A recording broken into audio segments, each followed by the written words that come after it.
एलिया सैडिक से कहती है क्या मैंने कुछ गलत कह दिया। वो कहता है नहीं नहीं आपने कुछ गलत नहीं कहा। तो वो कहती है लेकिन अच्छा होगा जैसे तुम कह रही हो हम वैसे ही करें। वो सोचती है मुझे लगता है इसको मेरा ओपिनियन पसंद नहीं आया। कहीं ये तो नहीं कि वो भी कहीं घूमने के लिए जाना चाहता था। नहीं नहीं ऐसा नहीं हो सकता। तो तब सैड्रिक कहता है एलिया क्या तुम मेरे साथ एक प्रॉमिस करोगी। वो कहती है क्या प्रॉमिस। तो वो कहता है हाँ बिल्कुल, क्योंकि अभी हम लोग अपने हनीमून ट्रिप पे नहीं जा सकते, लेकिन जैसे ही हम सेंचुरी ऑफ नॉलेज को विजिट करेंगे तो प्लीज तुम मेरे साथ तो सफर में ज्वाइन हो जाना। वो कहती है क्या। वो कहती है लेकिन तुम कह रहे हो कि हमें लेट हनीमून पे जाना चाहिए। वो कहता है हाँ तुम बिल्कुल सही सोच रही हो। वो कहती है क्या लेकिन क्यों। वो कहता है असल में वो तो मैं तो बस सोच रहा था कि इसके अलावा भी। वो कहती है क्या कोई और वजह है। तो वो सोचती है क्योंकि सेंचुरी ऑफ नॉलेज को तो विजिट करने के बाद इसका कर्ज लिफ्ट हो जाएगा, तो इस सूरत में तो इसको मुझे डाइवोर्स देना पड़ेगा। सैडिक भी ये बात जानता है। तो तब वो कहता है वेल इसके अलावा भी एक रीजन है, क्योंकि मुझे लगता है इससे पब्लिक ओपिनियन को इन्फ्लुएंस किया जा सकता है। वो कहती है पब्लिक ओपिनियन को। वो कहता है सोचो इस बारे में, मैं एक ऑर्फन था जिसको इस फैमिली ने अडॉप्ट किया और फिर मैंने अपनी पूरी डची अपने छोटे भाई को दे दी और इस दौरान मुझ पे एक कर्ज आ गया और मुझे तो कंपनसेशन भी नहीं मिली और मैंने इस सिचुएशन को एक्सेप्ट कर लिया और बाद में मेरा छोटा भाई उसको ग्रैंड ड्यूक बनाने के लिए मैंने ये सब कुछ किया, फिर भी मैं ऐसा ही हूँ और फाइनली मुझे कोई ऐसा मिला जिसके साथ मैं मैरिड हूँ और मैं बहुत ज्यादा खुश हूँ, लेकिन लोग को लगेगा कि ये सब कुछ हमने कर्ज ब्रेक करने के लिए किया है। और फिर सैड्रिक कहता है उसके बाद मेरा हनीमून वो पोस्टपोन हो गया, लेकिन जरा सोचो जब मैं रिकवर हो जाऊंगा और मैं किसी ऐसे इंसान के साथ घूमने के लिए जाऊंगा जिसको मैं बहुत ज्यादा पसंद करता हूँ तो मेरी रेपुटेशन के लिए परफेक्ट स्टोरी होगी ना। वो कहती है हाँ हाँ बस यही, लेकिन वो सोचती है लगता है कि ये डेफिनेटली इसका इमेज और ज्यादा डार्कर बनता जा रहा है और हर कोई कह रहा था ग्रैंड डची तो बहुत ज्यादा स्केरी होती है ना, लेकिन फिर भी मुझे लगता है कि ये इसके लिए अच्छा रहेगा। तो वो कहती है ठीक है सैड्रिक हम लोग इकट्ठे हनीमून पर बाद में जाएंगे। वो कहता है अच्छा, और तब वो भी स्माइल करता है। वो कहता है थैंक यू एलिया। और उसके बाद उनके फिक्र के बावजूद वेडिंग पीसफुली एंड हो गई और बहुत सारे मेहमान वापस जा चुके थे, लेकिन कोई वहाँ पर रुका था क्योंकि शाम को पार्टी भी होनी थी और हर किसी ने वो डिनर एंजॉय किया था। तो तभी वहाँ पर हमारी एलिया दिखा जाती है जिसने कपड़े चेंज कर लिए थे। तो तब वहाँ पे कैलिब आता है। वो कहती है कैले। वो कहता है तुम थकी नहीं हो। वो कहती है नहीं नहीं मैंने थोड़ा रेस्ट कर लिया था ना तो मैं ठीक हूँ, तुम कैसे हो कैलिब। वो कहता है मैं भी ठीक हूँ, लेकिन असल में मुझे तुमसे कुछ कहना था। वो कहती है हाँ क्या कहना था। वो कहता है वेल मुझे तुम्हें कुछ बताना था। तो वो कहती है क्या हुआ कैलिब। तो तब वो मुड़ते हुए कहता है नहीं नहीं कोई बात नहीं, तुम रेस्ट कर लो मैं बाद में बता दूंगा। वो कहती है लेकिन रुको सही कैलिब। तो तभी वो उसके बीच जाने लगती है, लेकिन वहाँ पे वो लेडीज आ जाती है जो उससे पहले मिली थी। वो कहती है एलिया कांग्रेचुलेशन आपकी शादी के लिए। वो कहती है हाँ हाँ थैंक यू, लेकिन वो सोचती है पता नहीं अभी ये वो कहाँ चला गया। कैलिब तो यहाँ पे नजर ही नहीं आ रहा, लगता है वो पहले चला गया। मैं बाद में उसको विजिट करूंगी, उससे पूछ लूंगी।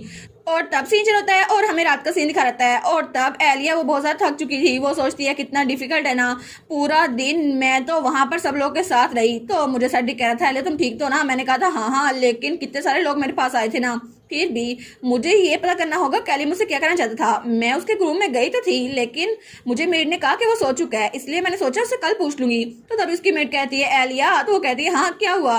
वो कहती है मुझे पता है वो तो थक गई होंगी, लेकिन जो मैं कह रही हूँ ना उस बात पे भी ध्यान दे। वो कहती है अच्छा ओलिविया सॉरी क्या कह रही थी तुम। वो कहती है आपको तैयार होना होगा ना, आज आपको ड्यूक के साथ रहना है। वो कहती है क्या। तो वो सोचती है अरे हाँ पिछली बार जब उसने हमारे न्यूली वेड रूम की बात की थी ना तब तो मैंने चाय बाहर निकाल दी थी, मैं इसको अवॉइड करना चाहती थी, लेकिन फिर भी मुझे लगता है कि ये अब करना ही पड़ेगा। और वैसे भी मैं तो ज्यादा थक चुकी हूँ ना कि मैं तो कमरे में जाते ही सो जाऊंगी। और तब वो सोचती है ठीक है बस इतना ही करना है मुझे।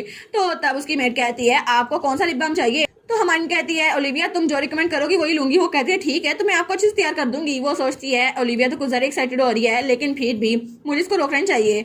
और तब वो सोचती है पता नहीं सैड्रिक क्या करा होगा, मुझे लगता है अब तो वो सो भी गया होगा। और दूसरी तरफ सैड्रिक वो बेचारा अपने कमरे में गिरा था और वो सोचता है मैं काम डाउन नहीं हो पा रहा, कुछ भी नहीं होगा, वैसे भी सिर्फ शो के लिए है। लेकिन तब वो ब्लश करा था। वो सोचता है मुझे अच्छे से पता है, लेकिन फिर भी मैं जरा नर्वस क्यों हो रहा हूँ। और तब अपने आप को आईने में देखता है। वो सोचता है ठीक है मुझे ठंडे पानी का ग्लास और पीना चाहिए, वैसे भी मैं काम डाउन नहीं हो रहा। लेकिन दूसरी तरफ हमें कैलिब का कमरा दिखा रहता है और तब वो सो रहा था, लेकिन वो सोते हुए बहुत ज्यादा डरा था, जैसे वो कोई बुरा ख्वाब देख रहा हो। और तभी उसके कमरे में बहुत ज्यादा अंधेरा फैल रहा था, जैसे वहां पर कोई चीज थी जो कैलिब को डरा रही थी। और तब वापस सीन चल होता है और हमें सैड्रिक का कमरा दिखा रहता है। तो एलिया कहती है सैड्रिक ही मैं हूँ। वो कहता है हाँ एलिया आ जाओ। तो वो कहती है मैं तो बहुत ज्यादा थक गई, मैं बहुत ज्यादा लेट हो गई हूँ ना। वो कहता है नहीं लेट नहीं हुई। तो वो कहती है ओलिविया तो रुक ही नहीं रही थी, मुझे बस आके सोना है। तो वो सोचता है वाह ये तो बहुत ज्यादा थकी हुई लग रही है। वो कहती है सैड्रिक भी बहुत ज्यादा थका हुआ लग रहा है। वो कहती है हम लोग अब सोने चले। वो कहता है हाँ हाँ ऑल राइट। तो तब वो कहता है ठीक है मैं सोफे पे सो जाता हूँ, तो कंफर्टेबली बेड पे लेट जाओ। वो कहती है क्या। तो तब उसका हाथ पकड़ती हुई कहती है तुम भी बहुत ज्यादा थक गए होगे ना, यहाँ पे आके आराम से हो जाओ। वो कहता है क्या। वो कहती है वैसे भी बेड बहुत ज्यादा खुला है, हम लोग आराम से सो सकती हैं। और तभी वो बेड पे लेटती है। वो कहती है ओ माय गॉड मुझे तो नींद आ रही है। तो सैड्रिक कहता है मैं लाइट ऑफ कर दूं। वो कहती है हाँ सैड्रिक। और तभी वो सोचती है अब मैं लेट गई हूँ तो मुझे मुझे पूरे दिन की बात याद आ रही है। तो तब वो कहती है सैड्रिक। तो सैड्रिक कहता है क्या हुआ। तो वो कहती है प्लीज आगे से मेरा और अच्छे से ध्यान रखना। और वो सोचती है कल से ग्रैंड पैलेस में मेरी लाइफ कंटिन्यू होने वाली है। तो वो कहता है थैंक यू एलिया। और तब तक तो वो सो भी चुकी थी। वो कहता है इतनी जल्दी सो गई। तो तब उसको देखता है और तब उसके थोड़े से बाल पीछे करता है और फिर वो सोचता है मुझे लगता है कि एलिया पे बहुत सारा बर्डन है। लेकिन तब एलिया वो ख्वाब में एम्बुलेंस देखती है। वो सोचती है क्या ये तो मेरी लाइफ है ना जो मैं कोरिया में थी।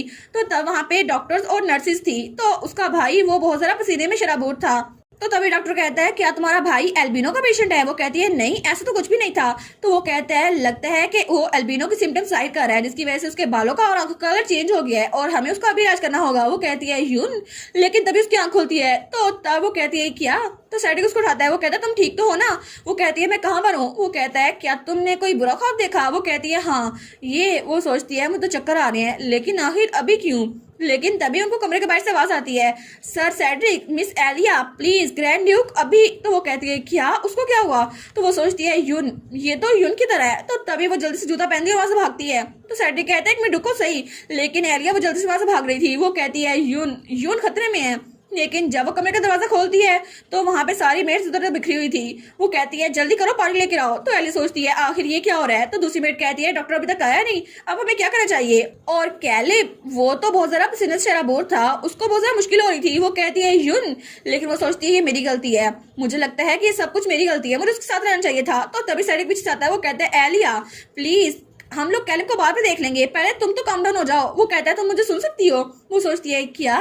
तो तभी वो उसके चेहरे पे रखता है। वो कहता है प्लीज एलिया होश में आओ। वो ठीक है तुम अपने आप को देखो पहले। तो तब वो कहती है सैड्रिक। वो कहता है क्या तुम काम डाउन हो गई। वो कहती है हाँ। वो सोचती है हाँ बिल्कुल ये मेरा मॉडर्न वर्ल्ड नहीं है मैं ही उनको उस जगह छोड़ आई हूँ अब यहाँ पे सिर्फ मैं हूँ मैं एलिया हूँ और ये मेरा भाई नहीं है ये कैलिब है। वो कहती है थैंक यू सैड्रिक मैं अपने सेशन में वापस आ चुकी हूँ। और तभी वो आगे बढ़ती है तो मेड कहती है एलिया आप कहाँ जा रही हैं। लेकिन तब वो कैलिब को गले लगा लेती है। तो मेड कहती है आप ये नहीं कर सकती। वो कहती है इट्स ओके मैं ठीक हूँ। तो तब वो कहती है कैलिब ये मैं हूँ एलिया मैं यहाँ पर आ गई हूँ। तो तब कैलिब अपनी आंखें खोलता है। वो कहता है एलिया। तो वो कहती है हाँ हाँ फिक्र ना करो कैलिब ये मैं हूँ मैं तुम्हारी साइड पे रहूंगी। तो सब मेड्स उनको देखती है और तब सैड्रिक उनको देखता है। तो कैलिब थोड़ा काम डाउन हो गया था। तो तब वो सोचता है क्या यून अभी थोड़ी देर पहले इसने यून कहा था है ना।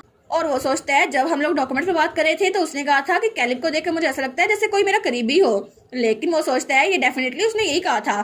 तो ऐसा लगता है जिस इंसान को ये ढूंढ रही थी वो कैलिब की तरह दिखता था जिसको ये यून कह रही है। लेकिन तभी कैलिब के बेड के ऊपर एक चीज थी जो किसी मॉन्स्टर की तरह दिख रही थी। लेकिन तब वो जो कोई भी चीज थी वो स्माइल करती है और कहती है आज का खाना तो बहुत ज्यादा डिलीशियस था। और इसी के साथ ये वाला पार्ट यहीं पर ख़त्म। तो आप लोग बताइएगा आप लोग को ये पार्ट कैसा लगा और वीडियो को लाइक और चैनल को सब्सक्राइब लाजमी कीजिएगा। बाकी वीडियोस का लिंक भी स्क्रीन पर नज़र आ रहा होगा तो काइंडली उनको भी चेकआउट कर लें। और thank you so much for watching my videos. Stay safe bye bye.